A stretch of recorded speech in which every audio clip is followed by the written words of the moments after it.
lo nombró administrador de su casa y señor de todas sus posesiones.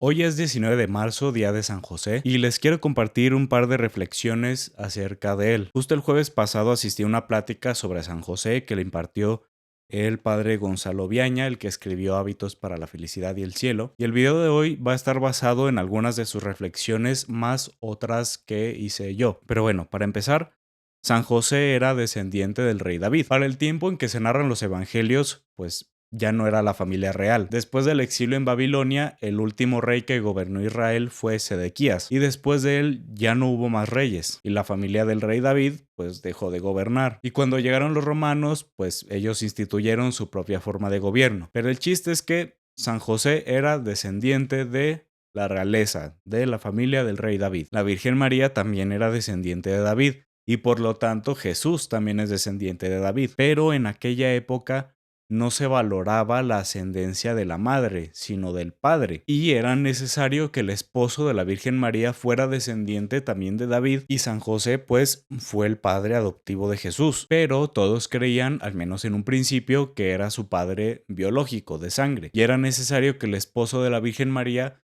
fuera también descendiente de David, es decir, de la tribu de Judá, para que la gente supiera, se diera cuenta de que Jesús era el Mesías, porque estaba profetizado que el Mesías sería un descendiente de David, de la tribu de Judá. Ahora bien, varios evangelios apócrifos narran cómo se desposaron la Virgen María y San José. Esto es mera tradición, no es doctrina. No es obligatorio creer en esto, pero pues siempre se ha creído mayoritariamente que esto sucedió. Y fue así. Los padres de la Virgen María llevaron a la Virgen María al templo cuando ella tenía 3 años y la consagraron a Dios para que se dedicara al servicio del templo. Esto era algo muy común en la antigüedad, y una vez que las niñas cumplían 15 años, se debían casar sí o sí. Es decir, el servicio en el templo no duraba para siempre, tenía un límite, porque estaba mal visto que una mujer no se casara, y mucho peor que no tuviera hijos. Así que cuando las vírgenes consagradas del templo cumplieran 15, se les buscaba un marido. Y cuentan que el sumo sacerdote tomó varias varas y las colocó sobre una mesa. Entonces acudieron todos los solteros del pueblo de alrededor de unos 30 años de edad, y cada quien tomó una, y San José tomó la última, y en eso, de esa vara, salieron flores. Y entonces dijeron, ok, él es quien se debe casar con María. Ahora, los mismos evangelios apócrifos dicen que San José era viudo al momento de casarse con la Virgen María. De hecho, la tradición oriental es esa. La mayoría de las iglesias orientales y ortodoxas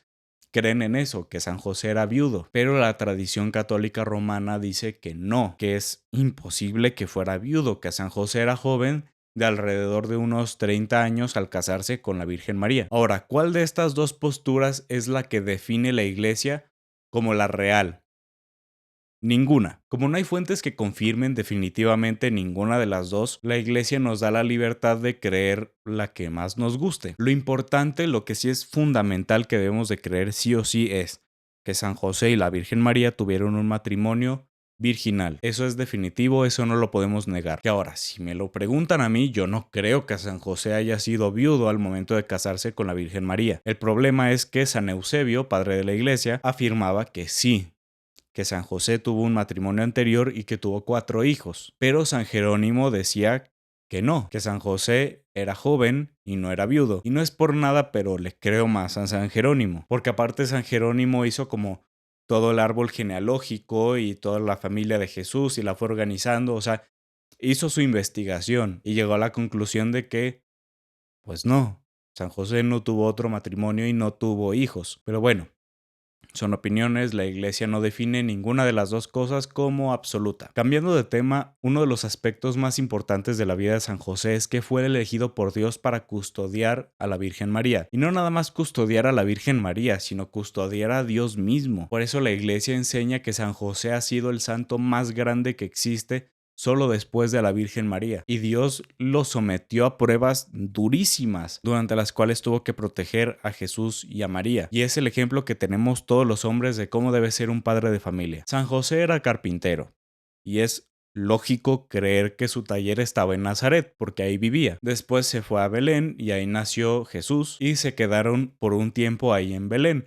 muy probablemente porque pues no iban a viajar con un bebé recién nacido. Y en eso, una noche, se le aparece en sueños un ángel que le dice: toma a la mujer y al niño y vete a Egipto hasta que yo te diga que regreses. Y pues San José tuvo que irse inmediatamente en medio de la noche a un país extranjero, a un país con otra cultura, con gente desconocida, sin saber el idioma, sin saber las costumbres, sin un medio de subsistir, porque su taller estaba en Nazaret. O sea, no podía ir primero por sus herramientas para luego irse a Egipto. Y tampoco es lógico que él haya viajado a Belén o sea, que se haya traído su taller y luego llevarse al Egipto. Pues claro que no. ¿Quién sabe lo que tuvo que hacer para darles de comer a la Virgen María y al niño Jesús? Y pues no tenía ni idea de cuánto tiempo iban a estar en Egipto. Es una prueba durísima. Dios los amó a María y José como a nadie más en este mundo.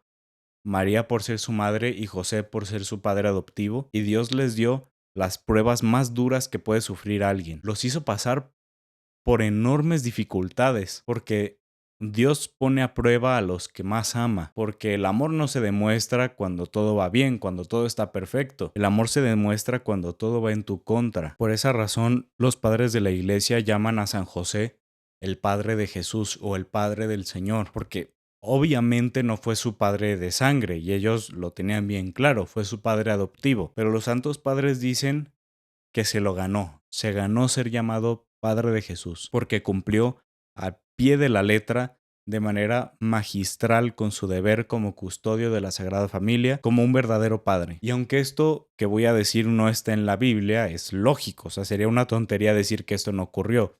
Pero San José educó al niño Jesús, le enseñó a rezar, le enseñó a caminar, a correr, lo tuvo en sus brazos, lo sacó a pasear, lo llevó a conocer lugares, lo llevaba al templo, lo llevaba a la sinagoga, le hacía sus juguetes. O sea, imagínense, San José era carpintero. Es lógico que él mismo le hiciera sus juguetes a Jesús cuando era niño. Nosotros lo máximo que podemos hacer es ofrecer nuestras oraciones y nuestros sufrimientos a Dios. Pero San José tuvo la oportunidad de ofrecerle el fruto de su trabajo a Dios y dárselo directamente en sus manos. San José, en su enorme humildad, usaba sus manos para armar, para construir cosas y dárselas al creador del universo. Y algo que nos decía el Padre es que jamás ha existido alguien que haya rezado tanto como San José, porque vamos, él hablaba directamente con Dios todos los días a todas horas, y por eso San José es el terror de los demonios, porque alguien que vivía así tan de cerca con Dios, lógicamente espanta a las fuerzas del mal, los ahuyenta. Lo más impactante que mencionó el Padre en la plática, en mi opinión, es que San José le enseñó a Jesús a trabajar. José era carpintero, y los mismos evangelios dicen que Jesús también era carpintero, así que es obvio que San José le enseñó carpintería a Jesús. Y no falta el que va a decir que no, que eso no está en la Biblia, pero a ver, es que es obvio. Jesús no estudió la carrera de carpintería.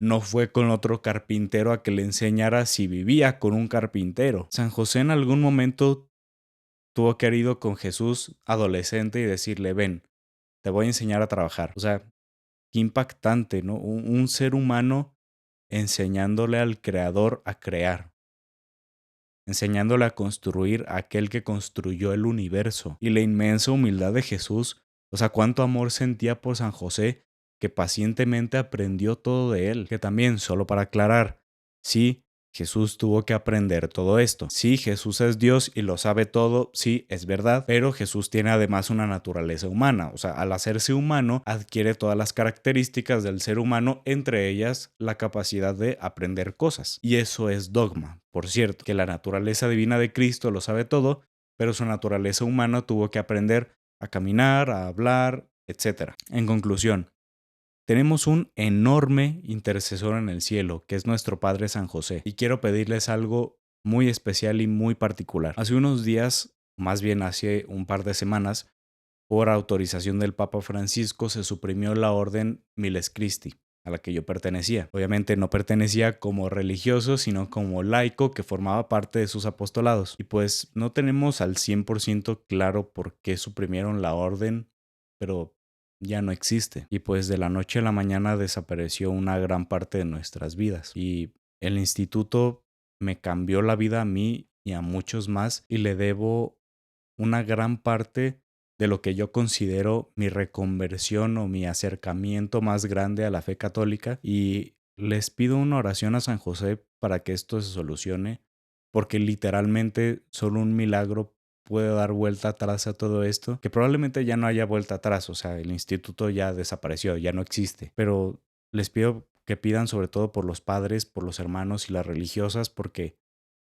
lógicamente están devastados, o sea, muchos no saben qué va a suceder con ellos. Pero como ya dije anteriormente en el video, Dios pone a prueba a los que lo aman porque el amor se demuestra en la adversidad. Y esta no cabe duda que es una gran prueba, sobre todo para ellos. Cabe aclarar que nos mantenemos totalmente fieles al Papa Francisco y a las autoridades del Vaticano, porque su autoridad viene de Dios, nos guste o no. Y quiero que para terminar este video recemos una de mis oraciones favoritas a San José, que es el A ti, bienaventurado José, del Papa León XIII. Y dice: A ti, bienaventurado José, recurrimos en nuestra tribulación, y después de haber implorado el auxilio de tu Santísima Esposa, solicitamos también confiadamente tu patrocinio por la caridad que te unió a la Virgen Inmaculada, Madre de Dios, y por el amor paternal con que abrazaste al niño Jesús, te suplicamos que mires con ojos benignos a la herencia que Jesucristo conquistó con su sangre y que nos socorras con tu poder en nuestras necesidades. Protege, providente custodio de la divina familia, a la descendencia elegida de Jesucristo. Presérvanos, Padre amadísimo, de todo contagio de error y corrupción. Poderosísimo libertador nuestro, muéstratenos propicio y asístenos desde el cielo, en el combate que al presente libramos contra el poder de las tinieblas. Y del mismo modo que en otro tiempo libraste del peligro de la muerte al niño Jesús, defiende ahora la Santa Iglesia de Dios contra las acechanzas del enemigo y contra toda adversidad. Ampara a cada uno de nosotros con tu perpetuo patrocinio, a fin de que, siguiendo tus ejemplos y sostenidos con tu auxilio, podamos vivir santamente, morir piadosamente y obtener la felicidad eterna del cielo. Amén.